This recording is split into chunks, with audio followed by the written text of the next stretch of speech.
Now, welcome back to the Prospect Hub. We're talking about Mets prospects here, and of course, I need you to hit that subscribe button and like this video. Even though the New York Mets did not make the postseason, obviously they had a terrible finish to their season.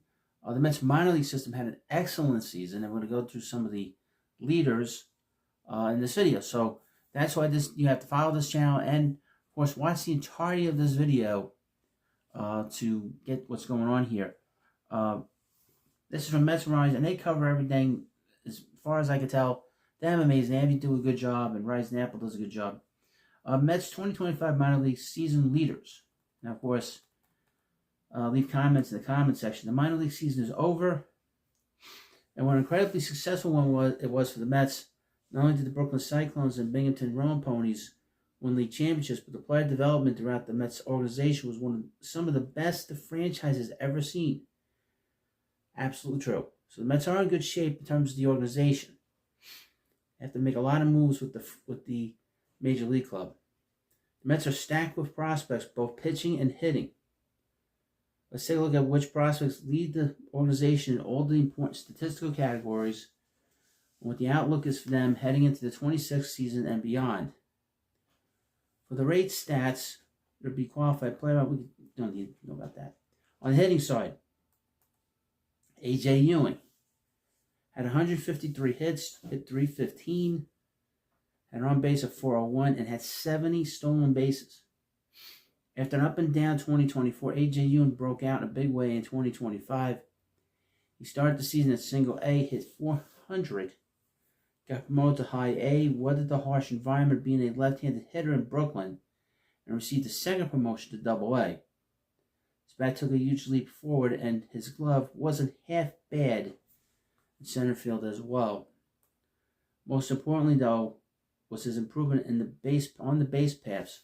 After stealing 13 bases in 90 games in 2024, Ewing swiped 70 in 124 games in 2025. It was by far the most of anyone in the Mets organization, and the fifth most of anyone in minor league baseball. Now, it would also, as an aside, the league leader in the National League was 38 by Elly De La Cruz and, believe it or not, Juan Soto. They both led the National League in stolen bases.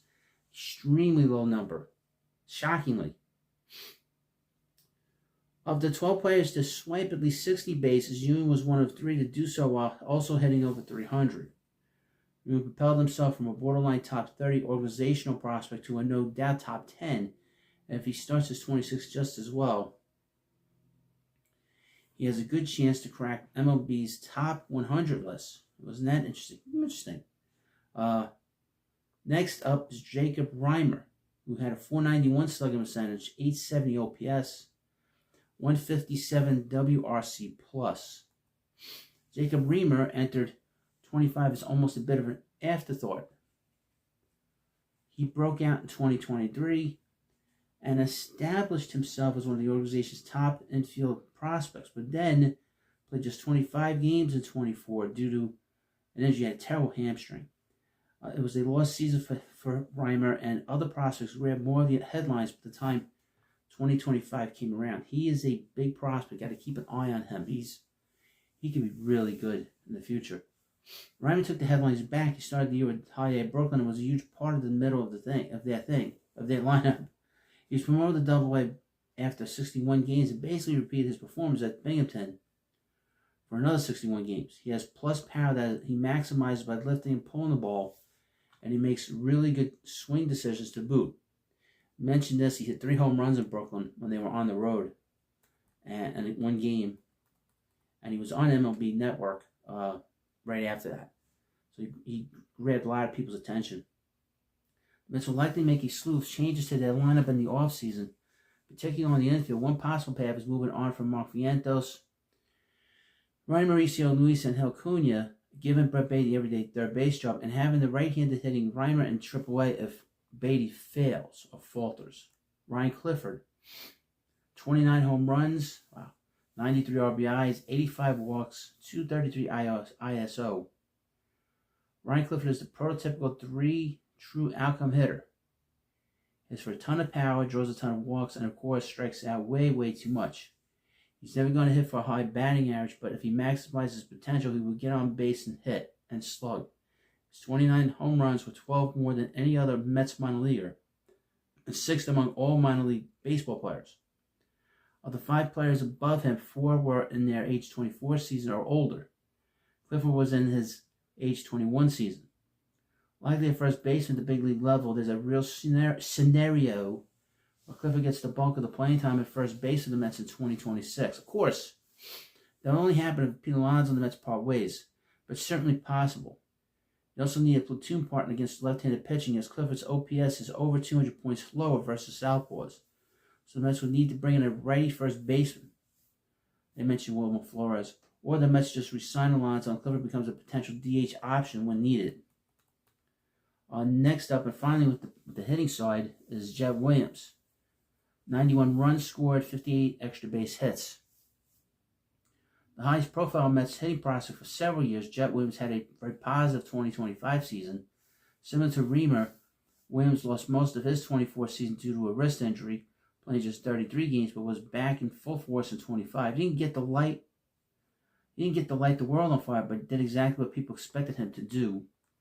He has an outstanding approach, which allows him to get on base a ton, setting the table for the big boppers behind him. And even then, he outbopped everyone else when it comes to extra base hits. He's not ever going to lead his team in home runs, but he did smack a very respectable 17-25, an impressive mark for someone standing just 5'7". I don't know about that. Maybe a little shorter than that. He had a ton of doubles and triples too, so 34 bases on top of that. There's a very clear path for Williams to see significant time in the big leagues in 2026. Jeff McNeil, if he's still on the team, will be a free agent at the end of the season. Williams can start the year in AAA. He needs to. And then eventually work his way into the lineup in place of McNeil at second. There's a natural platoon form there with McNeil being a lefty and Williams being a righty. And both players can play the outfield as well. Then in 27, Williams takes the full-time second base job. Well, we'll see on that one. Next, and now we go to the pitching side. You got Jonah Tong.